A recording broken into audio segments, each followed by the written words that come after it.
जोहार गी गाते को मुर्मू क्लब चैनल रे आपे जो कुछ सगुन दारामे पिया इंगी रंजित मुर्मू तो गाते को जो हड़ गिबन बाडाय गया प्रयागराज रे कुंभ मेला चला कना और कुंभ मेला रे गाते को अड़ी संगी संगी खय साधु संत को हेकना अड़ी आयमा हड़ को हेकना और नोआ कुंभ मेला रे अड़ी लटू लटू घटना घटाव कना तो ओना कोगी आपे समांग रे अगुये कना और आपे जो बयहा कुठे मिसी कुठे रिक्वेस्ट मेना जे अबू समाज खय दो नोंका नुकु साधु संता ती को चेलेका बुन बांचा ओना लगिते आपे ठे नोआ वीडियो अगुये कना तो गाते को नेले कना बुन निवा तो ओना वीडियो उदुग पिया मिटे 11 खय 13 बछर रेन कुड़ी गिद्रा चेलेका मिटे साधुआ तीरे चुंगल रे फसाव कान तहना और ओंडे खय अडी मुश्किल ते अडी बढ़ियाते बचाव कना उनी कुड़ी गिद्रा तो अबू समाज रेन हर ठे नोआ गी रिक्वेस्ट मजते सावधान तबुन तहना नुकुआ ती खय बंचा बुन तहना मा तबे वीडियो एतहब खय मुचाद धबी नेल तबुन पे तबे पे बुझो नामा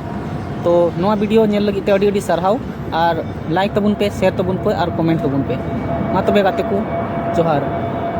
स्क्रीन पर जो आप एक तस्वीर बच्चे की देख रहे हैं, ये बच्ची कल एक दरिंदे साधु के चंगुल से किसी तरीके से छूट करके आई है और छुड़ाने वाला कोई और नहीं बल्कि हमारे ही समाज के एक पत्रकार थे। बगल में खड़े हैं निगम जी और इनके साथ थे अनमोल आनंद। मम्मी मारती हैं, पापा मारते हैं, क्या बताइए कौन मारता है? भैया मारता है। अपनी चेलिया आ गया है घूमते फिरते तो विशेष बात नहीं है। अच्छा कोई बात नहीं बाबा, कोई डर है बेटा आपको? कोई डर नहीं है ना? पूछो ना इससे बच्चे से बोला क्या तुमको? डर आया है? कुछ बोल रहे तुम लोग अपने आप ही कुछ बात बकते जा रहे हो कि वो बच्ची मासूम सी बच्ची जिसकी उम्र महज 13 साल है, 11 से 13 साल के बीच की है, वो किसी साधु के चक्कर में फंस गई थी और उसके चंगुल से, उस दरिंदे साधु के चंगुल से इन लोगों ने छुड़ा करके लाया। पूरी कहानी जानेंगे निगम जी। कैसे पता चला कि ये मासूम सी बच्ची किसी सनातन का चोला पहने साधु के चंगुल में फंस गई है, वो किसी का शिकार होने वाली है? सर बहुत बहुत धन्यवाद आपको ये सब चीज़ों को दुनिया तक पहुंचाने के लिए। 16 जनवरी का दिन था और सुबह सुबह जैसे कि हमारी ट्रेन आई थी और हम लोग कुंभ को कवर करने के लिए पहुंचे थे। टहलते टहलते हम अपने मीडिया हाउस से होते हुए हम सेक्टर 20 में पहुंचे और सेक्टर 20 में जब कुछ टाइम बीत गया, कुछ ऐसी चीज़ें नहीं हो रही थी तो हम लोग थके हारे जो घर से अपना खाना लेके आए थे, वो एक खाली सा एरिया था जो चारों तरफ से बैरिकेड था और उसमें कुछ कंस्ट्रक्शन के काम भी हो रहे थे, मतलब टेंट वेंट लग रहे थे, तो उसमें कोई काम नहीं हो रहा था। उसमें 1-2 लोग सोए हुए थे और चारों तरफ से वो उससे कहते हैं कि टीन से बैरिकेड था सर, एक छोटा सा गेट था। तो हम लोग शांति से उसी के अंदर बैठ के और सोचे कि अपनी पूड़ी और सब्जी जो है खा लें।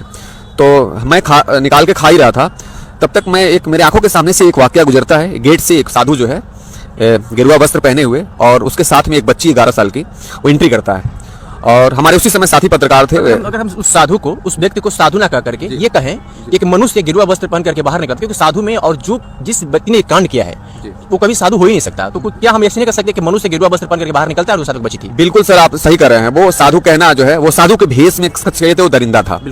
और मैं आपको बताना चाहूंगा कि अगर हमसे थोड़ी सी भी चूक हुई होती सर, अगर मैं अपनी नजर को कहीं भटकाया होता और कहीं अगर खोया होता तो शायद वो बच्ची नहीं बच पाती कल के डेट में। और वो बच्ची मेरे आंखों के सामने क्या हुआ, वो जब गेट से साधु एंट्री करता है तो मेरे आंखों के सामने मैं एक वाकया देख रहा हूं कि एक साधु कह रहे हैं, वो ढोंगी बाबा जो था उस बच्ची को लेके अंदर आता है और कमरे की तरफ जाता है। और जब कमरे की तरफ जाता है तो मेरे अंदर एक आती है कि ये बच्ची इसके साथ कमरे में क्यों जा रही है। तो फिर मैं आवाज करता हूं और देखता हूं तो फिर वो कमरे से बाहर आता है और मेरे ही बगल के कुछ दूर पे जाके उसी प्रांगण में एक नीचे जो है लकड़ी का कुछ वो रखा हुआ था, लकड़ी रखी थी, प्लाईवुड था, उसी प्लाईवुड पे बैठ जाता है और लड़की को भी बैठा लेता है और भूजा हाथ में ले जाता है, भूजा खिलाता है। फिर मेरे साथी पत्रकार अनमोल जी बाहर से आते हैं तो मैं उनसे कहता हूं कि सर मुझे कुछ सेंसिटिव लग रहा है ये आदमी, ठीक है, ये ठीक नहीं है। तो वो कहते हैं कि निगम जी से पूछा जाए क्या बात है।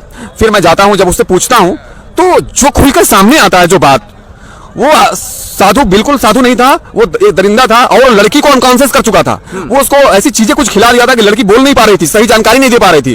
और जब हम कैमरे के सामने, जब कैमरा ऑन करके जब मैं पूछना शुरू करता हूं तो लड़की कई बार बयान को बदलती है और कहती है कि मैं इनके साथ है, मैं साथ स्वेच्छा से हूं। और वो साधु कहता है कि मैं इसको रखा हूं, ठीक है। तो हमको कहता है कि भाई साधु क्यों रखोगे, 11 साल की बच्ची को क्यों रखोगे? सर मैं क्या होता, मैं तो समझ गया, तुरंत समझ गया कि मामला कुछ गड़बड़ है, ठीक है। फिर हम और मेरे पत्रकार दोनों लोग एक्टिव होते हैं इस चीज को लेके। तब तक सर हम जब बात करते ही रहते हैं, उस समय मेरे हाथ में कैमरा होता है, मोबाइल होता है और मेरे साथी पत्रकार उससे बात कर रहे होते हैं। फिर जब बात करते करते पूरा जब हम लोग मामला समझ लेते हैं तो कहता है जूना अखाड़े से मैं हूं। फिर मैं पूछता हूं कि तुम कहां के रहने वाले हो, तो पूरी तरह से बात नहीं बताता, छुपाने लगता है।